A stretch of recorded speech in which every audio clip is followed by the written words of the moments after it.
안녕하세요. 성경 속의 예배의 두 번째 시간입니다.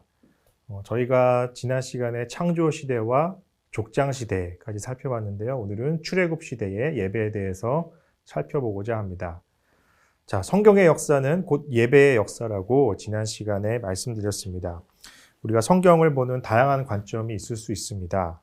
성경을 사랑의 관점이라고 본다면 성경은 사랑의 책이다라고 할 수 있고, 성경을 믿음의 관점에서 본다면 믿음의 책이다라고 말할 수 있습니다. 또 성경을 예수님의 관점에서, 구원의 관점에서 본다면 성경은 예수님의 책이다, 구원의 책이다라고 할 수 있습니다. 저희가 이 시간에는 성경을 예배의 관점에서 보고자 합니다. 그래서 성경은 예배의 책이다라고 또 이렇게 말할 수 있겠습니다. 그래서 성경의 역사는 곧 예배의 역사이다라고 배웠습니다. 자, 그래서 사람의 존재 목적은 이사야 43장 말씀 보니까 이 백성은 내가 나를 위하여 지었나니 나를 찬송하게 하려 함이니라. 네, 우리가 지음받은 이유는 하나님을 찬송하게, 하나님을 예배하기 위해서 지음을 받았다. 우리가 이 세상에 존재하는 목적은 하나님을 예배하기 위해서이다 라고 말씀하셨습니다. 그래서 우리는 예배드리기 위해 존재하고, 예배드릴 때 하나님과 사귐이 일어나고 교제가 일어난다 라고 말씀드렸습니다. 자, 그래서 성경은 예배의 책이다. 성경은 예배를 통해 하나님을 만났던 사람들의 기록이다. 그래서 창조 시대부터 족장 시대, 출애굽 시대, 사사, 왕정, 분열왕국, 포로, 예수님의 시대, 초기 교회, 또 로마 가톨릭, 종교 개혁, 현대 교회까지 이르기까지 예배의 역사를 저희가 살펴보고자 합니다. 그래서 지난 시간에는 창조 시대, 족장 시대까지 배웠고요. 오늘은 출애굽 시대를 배울 텐데, 자, 지난 시간에 배운 것을 잠깐 정리하겠습니다. 창조 시대의 예배. 처음에 하나님이 이 세상을 창조하시고 6일 동안 창조하시고 일곱째 날을 안식일로 지으시면서 안식하셨습니다. 그래서 안식의 의미는 모든 것을 그치고 모든 것을 멈추고 질서와 혼돈과 공허와 흑암에서 해방되어서 질서와 채움과 빛의 세계로 다시 한번 정돈되는 시간이다. 그래서 안식일을 복되고 거룩하게 하셨다라고 하나님께서 말씀하셨습니다. 그리고 가인과 아벨의 예배를 통해서 제물이 중요한 것이 아니라 나 자신이 하나님께 제물로 드려지는 것이 바로 예배이다. 그리고 족장 시대의 예배를 들어가면 아브라함의 예배를 통해서 우리는 떠남과 순종의 예배, 또 자발적으로 처음으로 11조를 드리는 아브라함의 모습을 보면서 자발성의 중요성, 예배는 자발적으로 하는 것이다. 그리고 믿음과 행함으로 드리는 아브라함의 예배, 자기 아들 이삭을 믿음으로 하나님 앞에 드리는 그런 행함이 있었습니다. 그리고 자기 의지를 죽였던 아브라함의 예배를 배웠습니다. 또한 이삭의 예배에는 이삭 자신이 제물이 되어서 십자가에게 결박당하는 모습이 되었습니다. 그래서 나도 동일하게 나의 자아를 십자가에 결박시키는 것이 예배이다. 그리고 이웃과 화평하는 것이 예배이다 라는 것을 이삭의 예배를 통해서 배웠습니다. 그리고 야곱의 예배는 도피 중에, 위험 중에, 또 홀로 있을 때 하나님을 예배했던 야곱의 예배의 모습을 배웠습니다. 자, 이번 시간에는 출애굽 시대의 예배를 들어가도록 하겠습니다. 자, 출애굽의 명분. 자, 이스라엘 백성들이 왜 출애굽하게 되었습니까? 자, 출애굽기 5장 1절 말씀 보니까 그 후에 모세와 아론이 바로에게 가서 이르되 이스라엘의 하나님 여호와께서 이렇게 말씀하시기를 내 백성을 보내라. 그러면 그들이 광야에서 내 앞에 절기를 지킬 것이니라 하셨나이다. 네, 하나님께서 이렇게 말씀하십니다. 모세와 아론이 바로에게 가서 우리가 왜 출애굽해야 되느냐? 이스라엘 백성들이 왜 애굽에서 탈출해야 되느냐? 그 이유는 그들이 광야에서 내 앞에 절기를 지키기 위해서, 하나님 앞에 예배를 드리기 위해서 출애굽해야 된다라고 말씀하십니다. 그리고 3절 보니까 그들이 이르되 히브리인의 하나님이 우리에게 나타나셨은즉 우리가 광야로 사흘길쯤 가서 우리 하나님 여호와께 제사를 드리려 하오니 가도록 허락하소서. 네, 우리가 광야로 가서 우리 하나님 여호와께 제사를 드리려 한다. 하나님께 예배 드리려 한다. 그러기 위해서 우리는 출애굽해야 된다라고 말씀하셨습니다. 자, 창조 시대의 예배는 하나님께서 예배를 드리기 위해 사람을 창조하셨죠. 자, 출애굽 시대의 예배는 바로 예배 드리기 위해서 하나님이 이스라엘 백성을 애굽에서 탈출시키십니다. 자, 그래서 이 예배 드림은 노예에서 해방되는 것이고 하나님의 자녀가 되는 것이고 한마디로 자유의 선언이라고 할 수 있습니다. 묶여있던 것에서 또 매여있던 것에서 탈출돼서 종이 아닌 진정한 자유자로 거듭나는 것이죠. 그래서 예배자는 진정한 자유자입니다. 우리는 간혹 이렇게 생각할 수 있습니다.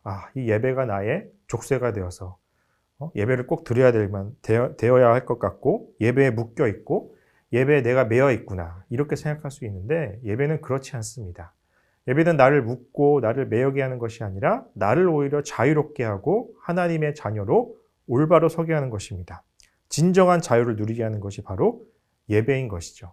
바로 예배자가 하나님 앞에 진정한 자유를 누리게 되는 겁니다. 자, 그런데 이렇게 예배를 하겠다고 선언한 이스라엘을 바로가 방해하게 됩니다. 2절 말씀 보니까 바로가 이르되 여호와가 누구이기에 내가 그의 목소리를 듣고 이스라엘을 보내겠느냐. 나는 여호와를 알지 못하니 이스라엘을 보내지 아니하리라. 네, 바로가 이스라엘의 예배를 방해하죠. 이렇게 하나님을 모르는 사람은 예배를 방해합니다. 여호와를 모르는 사람은 예배드리지 못하게 방해합니다. 그러나 우리가 하나님을 모르는 사람만 그렇게 예배를 방해합니까? 네, 나는 혹시 예배를 방해하진 않습니까? 참 예배 오는 길, 예배 와서 예배 드린 후에 우리는 모든 것이 영적 전쟁입니다. 예배 드리기 전에, 교회 오기 전에 주일에 집에서 사소한 다툼을 할 수도 있고 또 예배 오는 길에 차 안에서 말싸움을 할 수도 있습니다.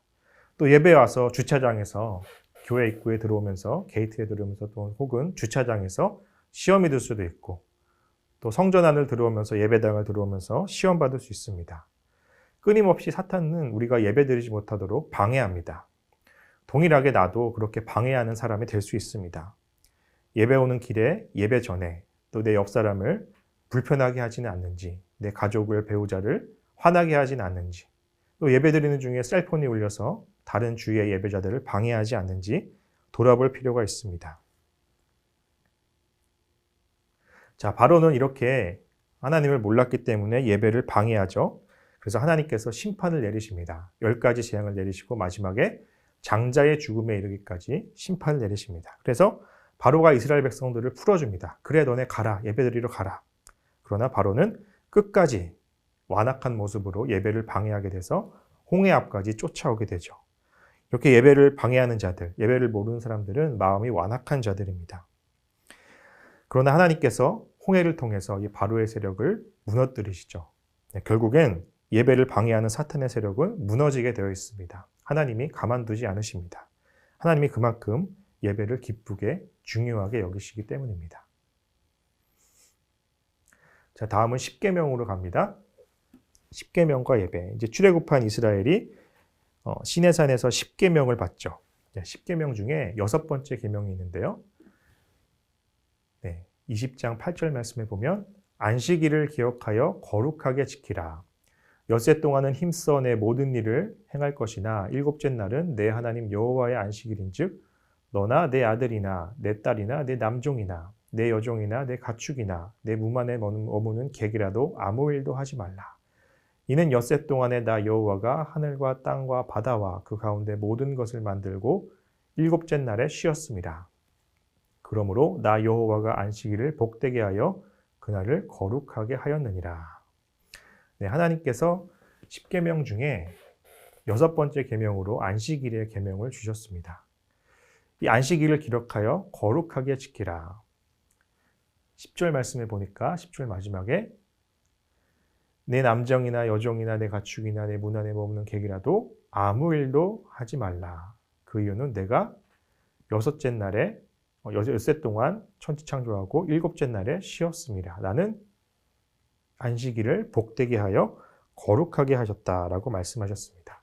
우리가 지난 시간에도 배웠지만 이 안식일의 원어는 사바트라는 단어인데 이 뜻에는 모든 것을 멈추고 그친다라는 의미가 있습니다. 한마디로 하나님께서 이 안식일을 예배날로 지정하면서 멈추고 복되고 거룩함을 누려라 라고 하는 의미에서 예배의 안식일을 주신 거죠. 당시 이스라엘 백성들은 430년 동안 애굽에서 노예 생활을 했습니다.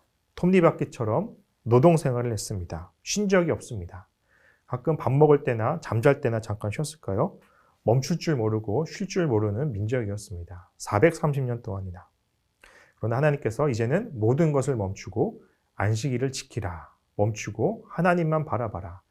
너희들이 질서 있고 체험 있고 빛된 생활로 정돈되어라 라고 하는 의미에서 이 안식일의 날, 예배의 날을 주시는 겁니다. 그러나 이 안식일은 무작정 쉬는 게 아닙니다. 안식일을 복되게 하고 거룩하게 하셨다 그랬죠. 네, 이 복되다라는 의미에는 무릎 꿇다라는 의미가 있다고 지난 시간에 말씀드렸습니다. 또 거룩하게라는 말은 구별한다는 것이죠. 그래서 무작정 안식일을 쉬는 것이 아니라 하나님 앞에 무릎 꿇음으로써 복을 누리고 또 거룩하게 구별해서 이 안식일을 하나님 앞에 드린다라는 의미가 있다고 말씀드렸습니다. 자, 다음은 성막과 예배로 넘어갑니다. 자, 이제 십계명을 받은 이스라엘 민족이 이제 하나님을 만나는, 하나님이 임재하시는 장소로 성막을 만들게 됩니다. 자, 성막의 의미는 하나님의 임재인데요. 출애굽기 3장 12절 보니까 하나님이 이르시되 내가 반드시 너와 함께 있으리라. 내가 그 백성을 애굽에서 인도하여 낸 후에 너희가 이 산에서 하나님을 섬기리니 이것이 내가 너를 보낸 증거니라.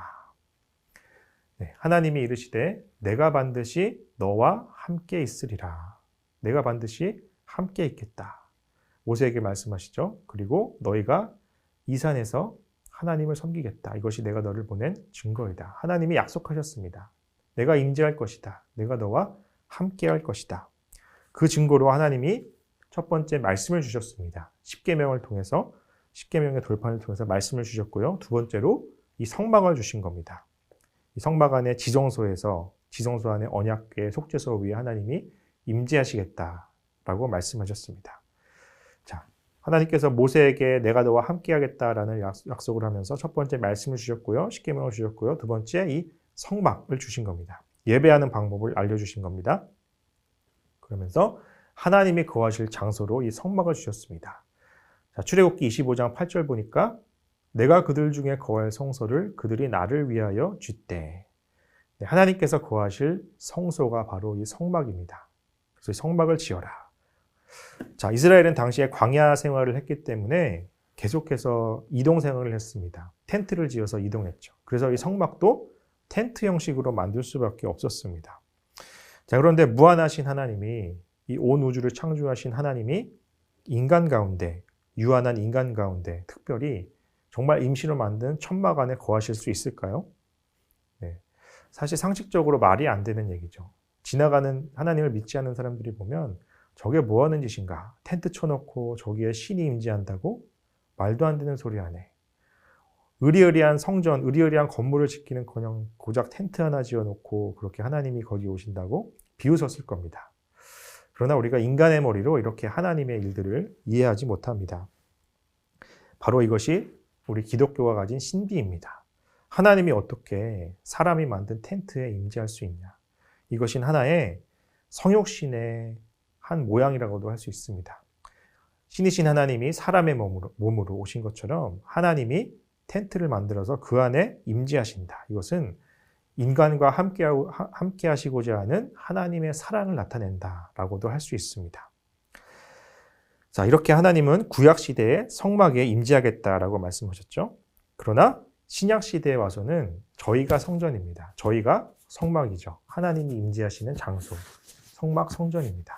왜냐하면 이 신약 시대는 성령 시대이기 때문에 우리 안에 성령이 거하시기 때문에 성령의 전인 내가 바로 하나님이 임재하시는 장소인 것이죠. 자, 그렇게 성막을 만들고 출애굽기 25장 22절에 보니까 거기서 내가 너와 만나고 속죄소 위 곧 증거궤 위에 있는 두 무릎 사이에서 내가 이스라엘 자손을 위하여 내게 명령할 모든 일을 내게 이르리라. 자, 성막에 하나님이 성막 전체에 임재하시는 것이 아니라 딱 한 군데에 임재하시는데 바로 성막 안에 성소 안에 지성소 안에 바로 이 언약궤가 있습니다. 자, 자, 이 십계명 돌판이 들어있는 언약궤가 있고요. 그 언약궤 위를 덮는 판이 있는데 그것을 속죄소라고 말합니다. 자, 그래서 이 언약궤는 증거궤, 나중에 성경에 증거궤, 법궤, 뭐 궤 이렇게 나타내기도 하는데요. 그리고 속죄소는 시은소, 시은좌라고 또 일컫습니다. 하나님께서 특별히 여기 속죄소 위에 임재하시겠다. 내가 거기서 너와 만나겠다라고 말씀하십니다. 자, 이것은 성소 안에 지성소 안에 있는데 이 지성소는 대제사장만 1년에 한 번만 들어갈 수 있습니다. 정말 하나님을 직접 만날 수 있는 날은 대제사장만 엄밀히 말해서 1년에 한 번만 만날 수 있었습니다. 자, 그렇게 어렵고 힘들었던 이런 성막의 예배 절차였습니다. 자, 그럼 우리가 구체적으로 이제 성막으로 들어가 보도록 하겠습니다. 자, 이것이 성막의 모형입니다. 자, 성막을 둘러싸고 있는 흰색 세마포로 이루어진 휘장입니다. 휘장으로 이렇게 말뚝을 세워서 성막을 벽을 치워 놓고요. 자, 이것은 번제단입니다. 여기서 동물애를 죽여서 각을 떠서 여기에 올려서 태워 드리고요. 이거는 물두멍이고요. 여기서 이제 제사를 지내면서 묻었던 그런 피들을 닦고 이제 여기가 성소입니다. 성소. 네, 여기가 성소고요. 이 성소 안쪽을 휘장을 지나서 여기를 지성소라고 말합니다. 자, 이 성막을 둘러싸고 있는 흰색 세마포 휘장인데요. 네, 여기 보면 계시록 19장 8절에 그에게 빛나고 깨끗한 세마포 옷을 입도록 허락하셨으니 이 세마포 옷은 성도들의 옳은 행실이로다 하더라 라고 말씀합니다. 자, 왜 하나님이 이 흰색 세마포로 이 성막을 둘러싸셨을까요? 이것은 당시에 요 주위에 이제 이스라엘 12지파가 이렇게 진을 치고 있었는데 정말 많은 사람들이 이동하지 않습니까? 그 와중에 딱 가운데에 하얀 천을 싸서 구별해 놓은 겁니다. 구분해 놓은 겁니다. 그래서 모든 사람들이 여기 하얀색 천만 보면 아, 저기는 하나님이 임재하시는 곳이구나, 구별된 곳이구나 한눈에 알아볼 수 있죠. 자, 근데 그 세마포 옷이 계시록 말씀에 보면 옳은 행실이다라고 이렇게 말씀했습니다. 자, 내가 저 성막에 들어가기 위해서는 하나님을 만나기 위해서는 내가 깨끗한 옷을 입고 옳은 행실을 갖고 들어가야 됐구나. 그런 것을 인식시키기 위해서 흰색 세마포 휘장으로 이렇게 성막을 둘러싼 겁니다. 그리고 예수님이 돌아가셨을 때 예수님의 시신을 쌌던 또 그것이 흰색 세마포 천이었죠.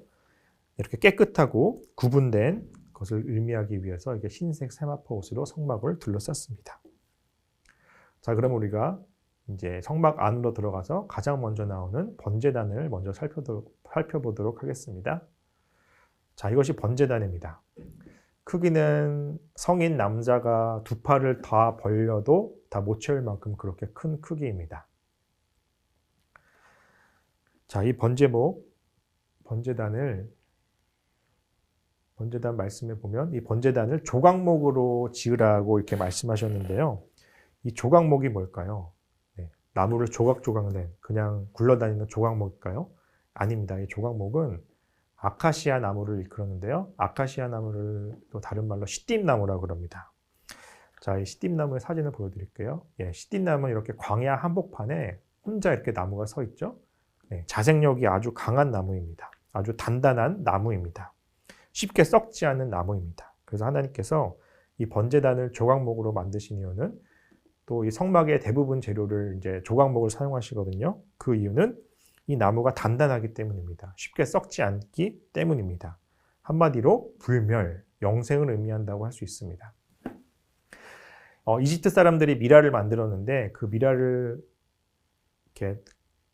놓았던 관을 만들지 않습니까? 그 관을 바로 이 조각목, 시띠임나무로 만들었다고 합니다. 그래서 이 시띠임나무는 조각목은 영생의 의미, 불멸의 의미, 썩지 않는 의미가 있습니다. 자, 그런 의미에서 이 번제단을 조각목으로 만들었고요.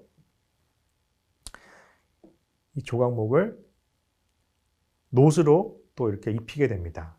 조각목이 타지 않도록 놋으로 둘러싸게 되는데 이 놋은 두 가지 의미가 다 있습니다. 저주의 의미와 구원의 의미를 모두 담고 있습니다. 자, 그리고 이 번제단 모서리에 뿔이 달렸죠. 네. 네 개의 뿔을 만들라고 말씀하셨습니다. 자, 이 뿔은 우리가 다윗의 고백을 보면 사무엘 하에도 있고요, 시편에도 있고 여호와는 나의 구원의 뿔이다라고 이렇게 말씀하는데 뿔은 구원을 의미합니다. 그래서 하나님께서 이 번제단에 뿔을 만드시면서 이 번제단을 통해서 구원을 상징적으로 보여주시는 것입니다. 그래서 특별히 뿔을 4개 이렇게 달아놨는데 4개 하면은 우리가 동서남북을 쉽게 떠올릴 수 있습니다. 동서남북 사방으로 구원은 열려 있다.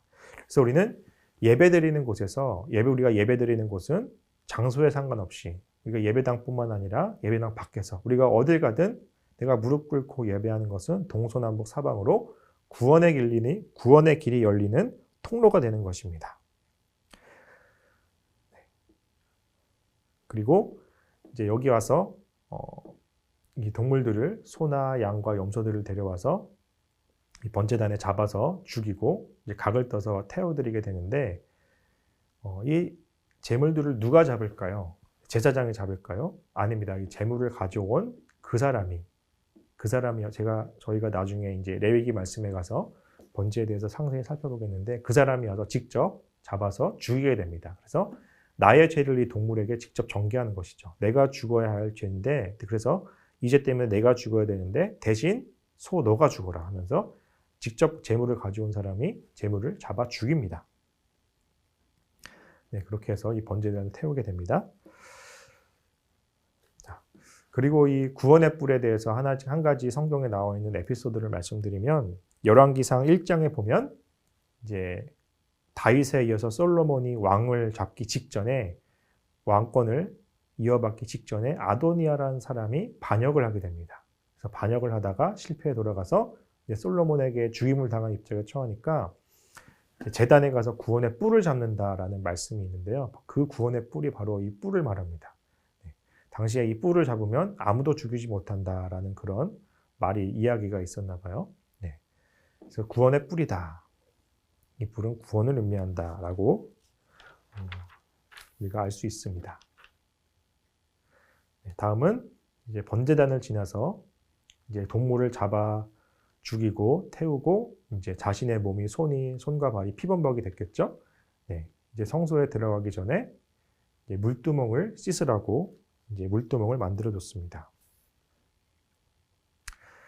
자, 이 성막에 이제 들어오기 전에 이 흰색 세마포 천을 지나면서 내가 구별되어야겠구나. 옳은 행실이 있어야겠구나. 한 번 거치고요. 또 두 번째 동물에게 죄를 전가하게 하면서 다시 한번 내 죄를 씻습니다. 그리고 세 번째 다시 한번 또 그런 피를 닦으면서 정결의식을 행합니다. 첫 번째, 두 번째, 세 번째 계속해서 내가 정결하게 되고 깨끗하게 되고 구분하는 의식이 있는 것이죠. 자, 출애굽기 30장 20절 보니까 그들이 회막에 들어갈 때에 물로 씻어 죽기를 면할 것이요 라고 말씀합니다. 자, 여러분 여기서 물로 씻지 않으면 여기 들어가면 죽는다고 말합니다. 자, 그렇게 하나님은 철저하게 이 휘장을 지나서 이 세마포 휘장을 지나서 또 동물에게 죄를 전가시키고요. 또 여기 와서 물로 씻기지 않으면 너가 죽임을 당할 것이다. 그렇게 하나님은 거룩하고 깨끗한 분이십니다. 그래서 이 물로 씻는 것은 단순히 물로만 씻는 것이 아니라 다시 한번 내 죄를 깨끗하게 씻는 의식이다라고 할 수 있습니다. 이것은 단순한 문제가 아니라 죽고 사는 문제로까지 이어지는 겁니다.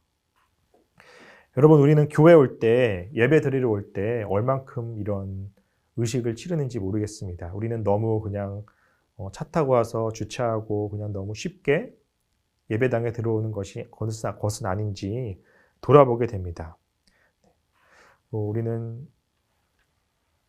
이들은 이 구약시대에는 정말 동물을 데리고 와서 자기가 정말 잡고 각을 뜨고 정말 그런 복잡한 절차들이 있는데 우리는 지각을 자주 하거나 허겁지겁 뛰어들어오거나 또 들어와서도 편하게 앉아있으면서 졸면서 너무 편하게 예배를 드리지 않는지 돌아보게 됩니다. 우리는 이런 이 예배 절차를 보면서 우리는 예배당에 오기 전부터 예배당에 들어서면서 또 예배당에 들어와서 계속해서 내 죄를 돌아보고 정결하게 하고 깨끗하게 해달라고 계속해서 우리가 보혈을 의지하면서 사죄하고 그렇게 다시 한번 정결하게 될 필요가 있습니다. 우리가 이런 절차들을 보면서 우리의 예배의 태도를 돌아보게 되고 다시 한번 정결하게 되는 것의 중요성을 또 깨닫게 됩니다.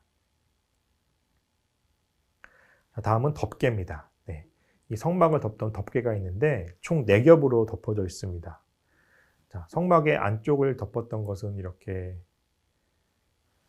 청색, 자색, 홍색, 가늘게 꼰 배실로 되어 있고요. 이렇게 천사가 날개를 펼쳐 있는 문양이 새겨져 있습니다. 네.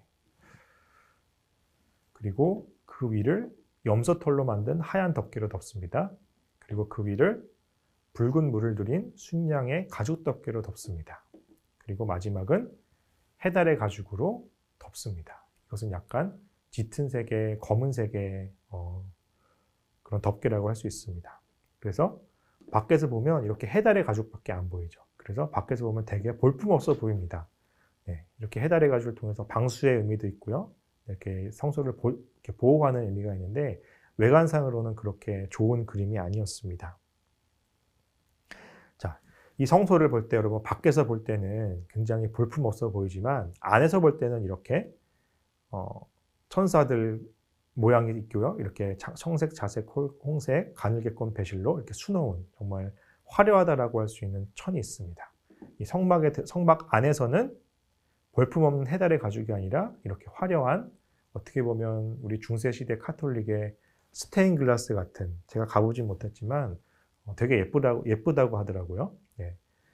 그 성당이 겉에서 보는 것보다 안에서 이렇게 스테인 글라스를 통해서 들어오는 빛을 봤을 때 정말 더 화려하다고 하는데 마치 그것처럼 안에서 볼 때 정말 이렇게 그룹을 수놓은 이런 천들을 보면서 교회의 겉모습과 안모습이 어때야 하는지 다시 한번 깨닫게 됩니다. 네, 교회는 겉모습, 외관이 중요한 게 아니라 바로 교회 안의 모습이 중요하다. 예배당이 얼마나 크고 화려하고 밖에서 보기에 멋있어야 되느냐, 그것이 중요한 게 아니라 정말 예배당에 들어와서 예배드리는 사람들의 모습, 예배드리는 모습, 기도하고 말씀을 듣고 교제하는 그런 사람들의 모습이 중요한 거죠. 마찬가지로 성도도 외모가 중요한 게 아니라 마음이 중요한 것이죠. 이런 덮개를 통해서 또 그런 것들을 깨닫게 됩니다. 자, 다음은 덮개 안으로 들어와서 성소 내부로 들어가도록 하겠습니다. 자, 성소 내부로 들어오면요. 네, 이렇게 처음에 등불이 있고요. 등잔대가 있고요. 그 다음에 진설병을 놓은 떡을 놓은 떡상이 있습니다. 그리고 분향단이 있습니다. 향을 피워놓은 분향단이 있고요. 여기 휘장을 들어가면 이제 지성소가 있습니다. 지성소. 이 지성소에 하나님이 여기 지성소 안에 있는 언약궤 위에 여기 시은소, 속죄소 위에 임재하신다고 하셨죠. 그래서 이곳은 대제사장만 대속죄일에 1년에 한 번만 들어간다고 말씀했습니다. 자, 그러면 우리가 먼저 등불을 살펴보도록 하겠습니다. 자, 등불. 출애굽기 27장 20절 말씀 보니까 너는 또 이스라엘 자손에게 명령하여 감나무로 짠 순수한 기름을 등불을 위하여 내게로 가져오게 하고 끊이지 않게 등불을 켜대. 자, 감람나무 기름을 가져와서 계속해서 불을 켜놓으라 라고 말씀합니다. 자, 이 감람나무 기름은 올리브 기름인데, 자, 이 감람나무 기름은 아주 귀한 기름입니다. 성경에서 아주 귀한 기름입니다.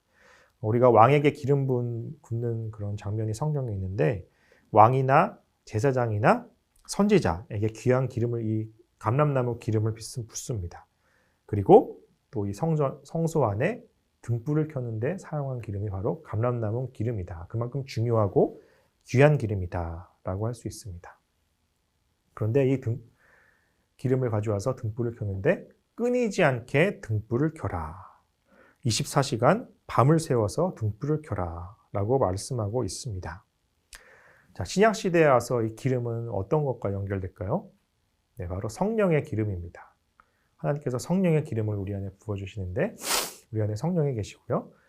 이것을 성령의 기름을, 내 안의 성령을 끊이지 않게 24시간 나와 함께 하시는 성령과 항상 함께 거하라 라는 의미로 이어질 수 있습니다. 자, 그리고 이 등불을 순금으로 이렇게 쌀하고 순금으로 만들라고 또 말씀하시는데 이 순금은 절대로 순결한 불순물이 하나도 없는 것을 의미합니다. 그리고 촛불을 하나, 둘, 셋, 넷, 7개로 만들었는데요. 성경에서 7은 완전수라고 하죠. 완벽한 24시간 끊이지 않는 등불을 켜놓으라 라고 말씀했습니다. 그래서 기름, 성령의 기름을 끊이지 않고 펴놓으라. 그리고 불순물이 하나도 없는 순금으로 만들라라고 하나님께서 말씀하셨죠. 자, 이것과 관련된 에피소드는 성경에 사무엘상 3장을 가면요. 아이 사무엘이 엘리 앞에서 여호와를 섬길 때에는 여호와의 말씀이 희귀하여 이상이 흔히 보이지 않았더라. 사무엘이 이제 엘리 제사장 안에 그 성전에서 섬길 때 그런 모습입니다. 엘리의 눈이 점점 어두워 가서 잘 보지 못하는 그때에 그가 자기 처소에 누웠고 하나님의 등불은 아직 꺼지지 아니하였으며 사무엘은 하나님의 궤 있는 여호와의 전 안에 누웠더니. 자, 이 성소 안에 등불을 꺼지지 않게 할 의미는 엘리 제사장에게 있었습니다. 엘리 아들들에게 있었죠. 엘리 제사장과 그 아들, 그 가문만 제사장이 될 수 있었으니까, 제사장만 성소에 들어갈 수 있었으니까요. 그런데 엘리가 할 일을 하지 않고 엘리는 자기 처소에 가서 누웠습니다. 밤에 돼서 자러 간 거죠. 근데 그 역할을 당시에 제사장도 아니었던 사무엘에게 맡겨놓고 자기 직분을 행하지 않는 겁니다. 반면에 사무엘은 여기 보면 하나님의 등불이 아직 꺼지지 아니하는데 하나님의 궤에 있는 여호와의 전 안에 있었다 그랬죠. 사무엘이 하나님의 궤에 있는 여호와의 전에서 안에 있으면서 잠도 잘 자지 못하면서 하나님의 등불을 꺼지지 않게 지키고 있었던 거예요. 바로 그때 하나님이 사무엘에게 와서 말씀하시죠. 사무엘아, 사무엘아.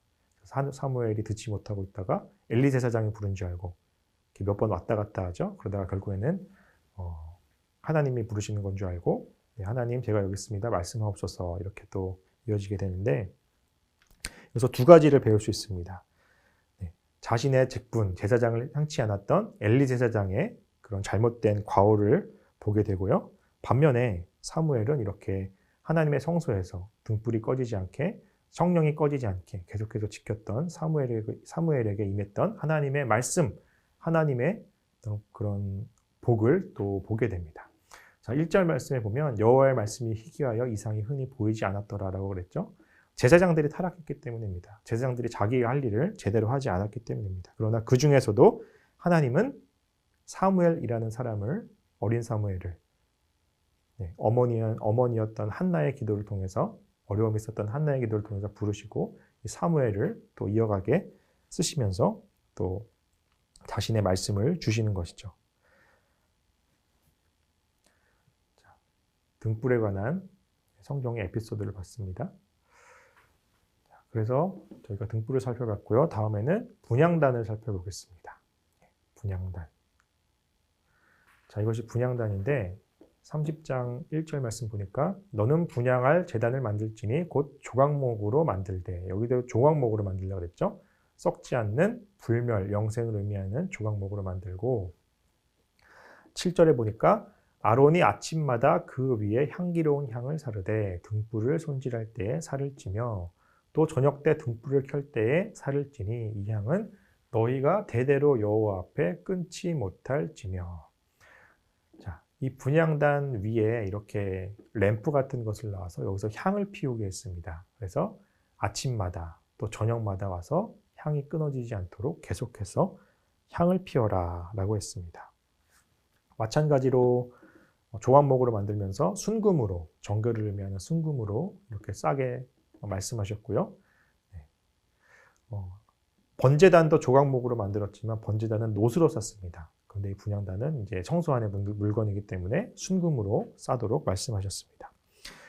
자, 여기서 이 향이 의미하는 바는 무엇일까요? 이 향을 끊이지 않게 하라라고 말씀하셨는데, 자, 계시록 5장 8절 보니까 그 두루마리를 취하심에 네 생물과 24장로들이 그 어린 양 앞에 엎드려 각각 검은 고와 향이 가득한 금대접을 가졌으니 이 향은 성도의 기도들이라. 향이 가득한 금대접, 이 향은 성도의 기도들이라. 여기 안에 향이 성도의 기도라는 겁니다. 우리가 하나님 앞에 드리는 기도, 성도의 기도가 끊이지 않는 겁니다. 끊이지 않는다는 겁니다. 그리고 하나님이 그 향을 우리의 기도를 다 받으신다는 것이죠. 계속해서 8장 3절 4절에서 보니까 또 다른 천사가 와서 제단 곁에 서서 금향로를 가지고 많은 향을 받았으니 이는 모든 성도의 기도와 합하여 보좌 앞 금제단에 드리고자 함이라. 향연이 성도의 기도와 함께 천사의 손으로부터 하나님 앞으로 올라가는지라.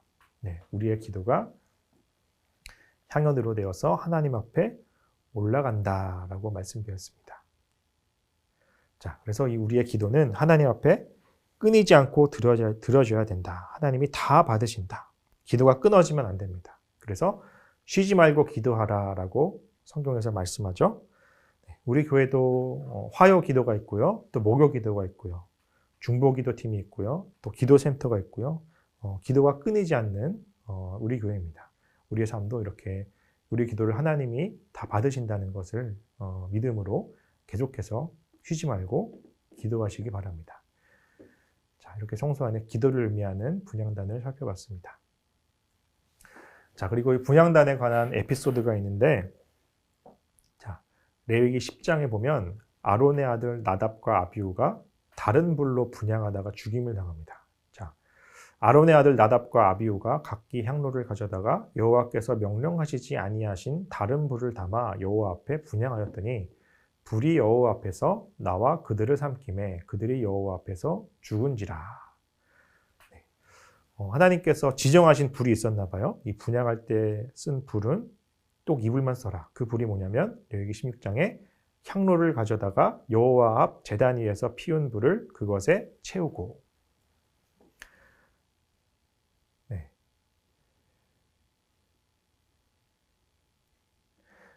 여기 제단에서 태워드렸던 그 불을 가져와서 여기 안으로 들어와서 그 불을 아침마다 또 저녁마다 바꿔주면서 향을 올리게 하라. 꼭 이 불을 써라 라고 하나님이 말씀하셨는데 아론의 아들이었던 나답과 아비후가 다른 불을 썼습니다. 어떤 불인지는 나와 있지 않습니다. 여러분, 이 제단 불이 어땠을까요? 동물을 소와 양과 그런 염소를 죽이고 남은 그런 불을 어땠을까요? 여러분, 집에서 그릴에 샤콜에 고기를 구워 먹어 보셨을 겁니다. 그럼 그 샤콜이 어떻게 되나요? 굉장히 기름이 떨어지고 타고 지저분하죠? 네, 지저분합니다. 깨끗하지 않습니다. 그래서 사람이 볼 때 어떻게 이 더러운 불을 하나님 앞에 갖다 드리지? 이런 인간적인 생각이 들었을 겁니다. 그런데 하나님은 바로 인간적인 생각을 버리고 하나님께서 지정하신 대로, 하나님께서 원하시는 방법대로 그 불을 쓰라는 겁니다. 그 이유는 인간적으로 볼 땐 더러운 불일지 모르지만 그 불이 어떤 불입니까?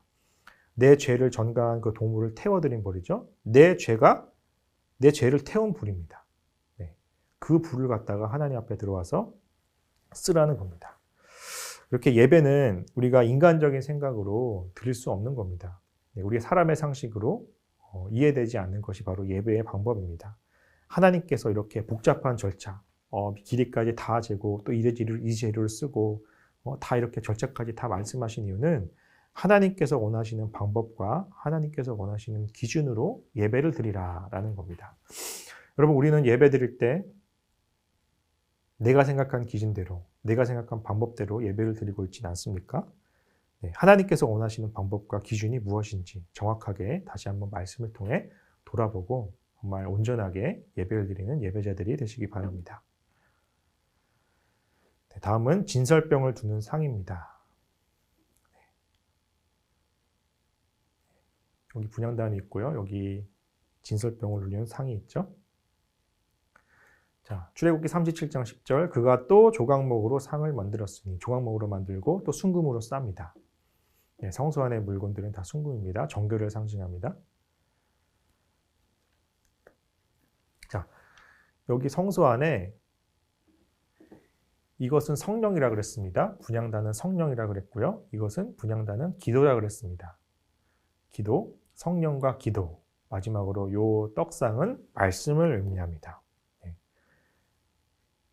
우리가 말씀을 먹고 자라는데 바로 하나님의 말씀을 상징합니다. 자, 이 말씀의 상징하는 떡을 만드는데 이 떡을 어떻게 만드냐면 레위기 24장에 보니까 너는 고운 가루를 가져다가 떡 12개를 굽되 각 덩이를 10분의 2 에바로 하여 여호와 앞 순결한 상 위에 두 줄로 한 줄에 6씩 진설하고 너는 또 정결한 유향을 그 각 줄 위에 두어 기념물로 여호와께 화제를 삼을 것이며. 자, 이 떡, 쉽게 말해 빵인데 이 빵을 만들기 위해서 가루를 만듭니다. 고운 가루를 만들죠. 가루를 계속해서 빻지 않습니까?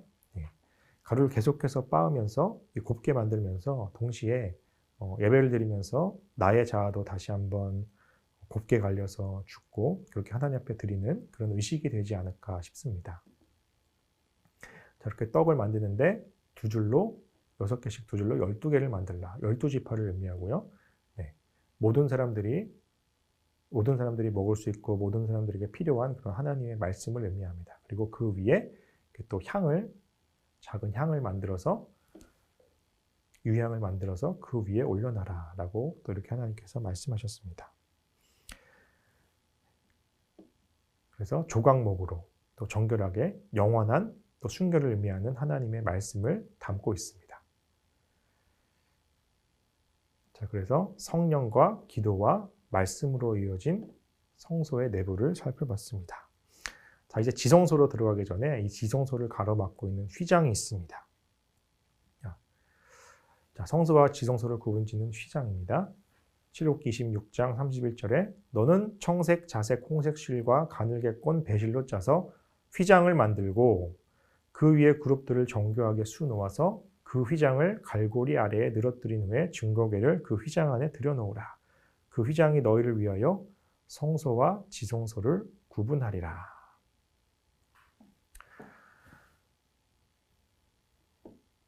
이 휘장의 의미는 성소와 지성소를 구분하는 그런 역할이 있었습니다. 의미가 있었습니다. 동일하게 청색, 자색, 홍색, 가늘게 꼰 배실로 짜서 만들었고요. 그 위에 그룹들로 이렇게 수놓았습니다. 여기 성막을 덮었던 첫 번째 그런 덮개와도 비슷한 모양으로 만들었습니다. 자, 왜 이렇게 구분하셨냐? 보니까 히브리서 10장 보니까 그러므로 형제들아 우리가 예수의 피를 힘입어 성소에 들어갈 담력을 얻었나니 그 길은 우리를 위하여 휘장 가운데로 열어놓으신 새로운 살 길이요 휘장은 곧 그의 육체니라. 자, 이 지성소는 1년에 한 번 대제사장만 들어갈 수 있다고 그랬습니다. 그래서 막혀 있는 곳이었습니다, 사실. 그런데 이 휘장은 곧 그의 육체다. 예수님의 육체다. 예수님의 육체가 돌아가시면서 십자가에 돌아가시면서 이 휘장을 없애신 겁니다. 휘장은 곧 육체니라. 마태복음 27장에 보니까 이에 성소 휘장이 위로부터 아래까지 찢어져. 예수님이 돌아가시고 나서 휘장이 위로부터 아래까지 찢어져 둘이 되고 땅이 진동하며 바위가 터지고 예수님이 돌아가시면서 그 휘장이 찢어졌다는 겁니다. 그래서 우리가 예수님을 통해서 언제든지 이제 지성소로 들어갈 수 있게 되었다. 하나님이 임재하시는 곳에 하나님이 이곳에만 임재하신다고 했습니다. 하나님을 언제든지 가서 만날 수 있다. 그래서 우리가 엄밀하게 말해서 기도도 사실 이때는 기도도 못했습니다. 사실 그런데 우리는 지금 예수님의 이름으로 기도합니다라고 말하잖아요. 이것이 굉장한 의미입니다. 우리가 예수님의 이름으로 기도할 수 있다라고 이렇게 끝맺을 수 있다는 건 굉장한 의미입니다. 그래서 언제든지 기도할 수 있고요. 쉬지 않고 기도할 수 있고요. 언제든지 예수님을 힘입어서 하나님 앞에 나아갈 수 있는 그런 은혜를 입은 겁니다. 그런 휘장의 역할이 있었고요. 이 휘장을 지나서 여기 언약궤로 들어가겠습니다. 아까 하나님께서 이 속죄소 위에 내가 너를 만나리라 라고 그렇게 말씀하셨죠. 자, 이 속죄소를 출애굽기 37장 1절에 부살렐이 조각목으로 궤를 만들었으니 똑같이 조각목으로 만듭니다. 그리고 순금으로 안팎을 싸고 순금으로 속죄소를 만들었습니다. 자, 요 언약궤, 증거궤, 법궤, 궤 똑같은 의미입니다. 언약궤, 증거궤, 궤, 법궤. 그리고 엄밀히 말해서 이 언약궤를 덮는 요 판을 속죄소라 그럽니다. 시은소. 그래서 하나님이 여기에 임하신다는 겁니다. 소은소, 속죄소, 시은소. 베풀시 은혜은 장소소 해가지고 은혜를 베푸는 곳이다. 하나님의 은혜가 임재하는 곳이다. 죄를 속하는 곳이다. 그래서 여기에 하나님께서 임재하신다는 겁니다. 그래서 하나님이 여기서 내가 너를 만나겠다라고 하십니다.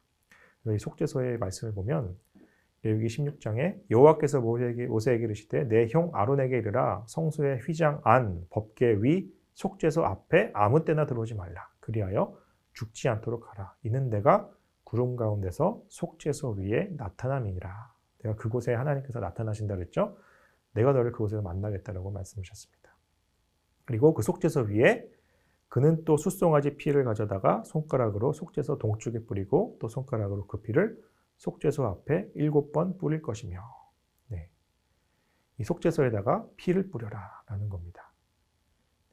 그것은 예수 그리스도의 피를 동시에 의미하기도 하죠. 네. 우리를 죄사했던 그 피를 의미합니다.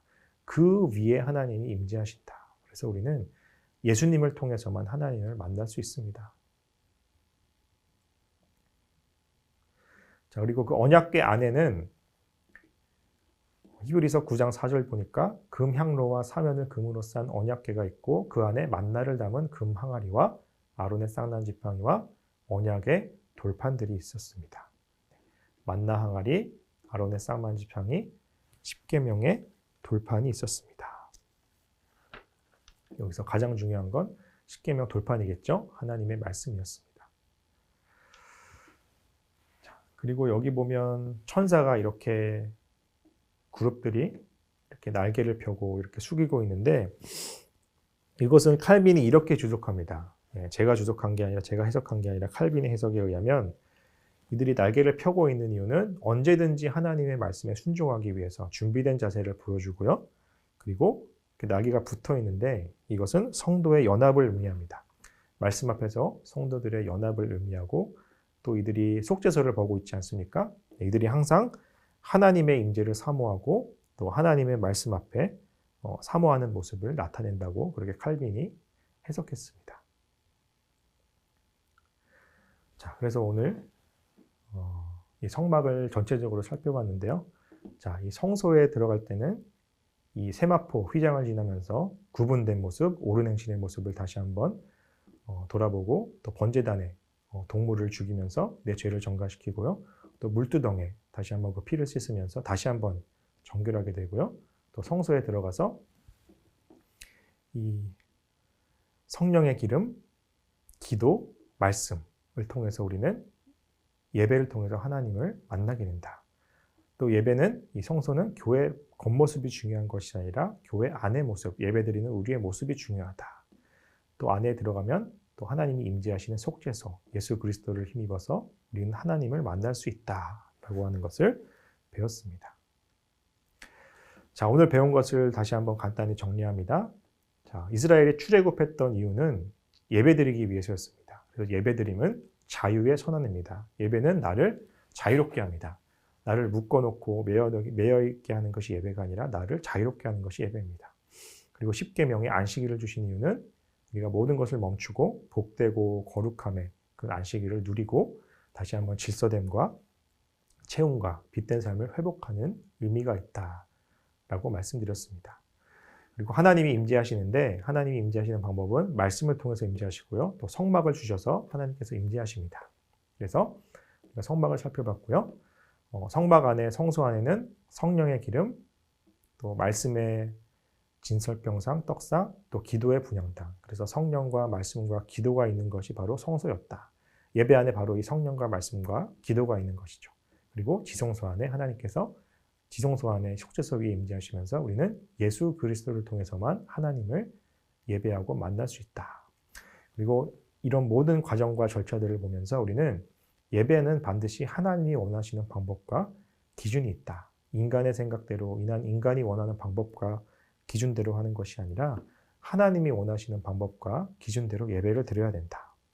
자, 이때에 비하면 우리는 정말 너무 쉽고 편하게 앉아서 예배드리는 것이라고 또 생각하게 됩니다. 이런 성막의 모습을 보면서 우리가 교회 올 때 예배드릴 때 정말 정결한 마음으로 그 세마포 흰색 세마포 휘장을 지나고 또 번제단을 지나고 물두멍을 지나고 성소를 지나서 지성소에 들어가는 마음으로 정말 정결하게 하나님께 예배드리고 하나님을 만나시는 하나님과 사귐을 누리는 저와 여러분 되시기 바랍니다. 네, 오늘은 여기까지 하겠습니다. 수고하셨습니다.